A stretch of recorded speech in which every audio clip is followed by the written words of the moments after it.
we tried to respond to who the kids are these days and what's affecting them. There's thousands of images that you're flashed with like every day. You don't really have a choice about the media in your life. It is there, it's present. You're going to be hit with it no matter what.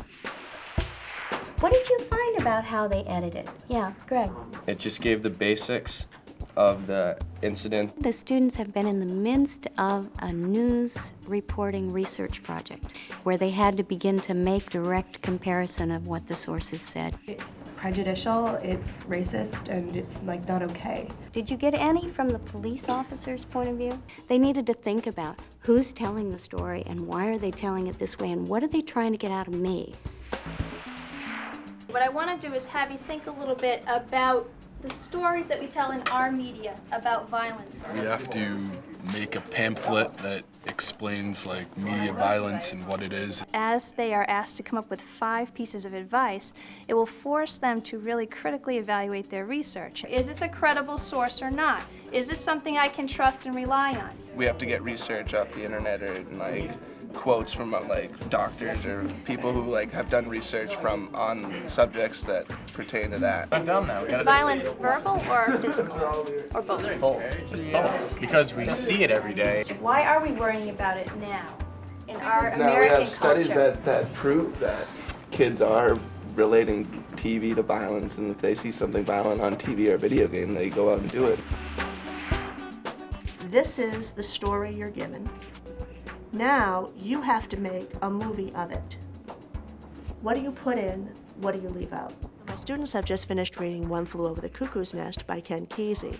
We are now moving from that novel to looking at the film and comparing what the 2 different media can do with a story. How did this director tell the story using images? The guiding question I have for my course is who is telling the story and what impact the storyteller has on the story being told. How did they give the chief a voice? Everything we read about is through his eyes, so you're getting his perspective and no one else's really. Who is telling the story is crucial. I watched in utter amazement and total horror at what I saw. I didn't know how to react. I didn't know what to do or what to say. My parents were talking to me and telling me, could this happen to you? And then it like hit me that this could happen to me. And then like all of a sudden there's like shootings all over the country and now it's almost like routine. Students are discussing papers that they wrote where they explore an experience they've had with a certain representation of media violence. What about that representation makes it disturbing? It's a horrible tragedy. I know. And we made entertainment out of it, and somebody made a few $1 million off of that movie. Kind of wonder like why would somebody be videotaping that in the first place? Why do you think people watch them? What sort of effect does that have?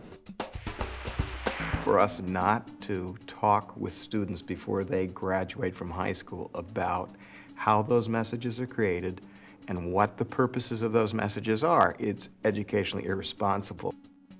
If you're knowledgeable about the media, then you have the power to choose if you want it to affect you or not. You've got to educate us. They can't just, point fingers. It just makes people think. So in the end, Beth,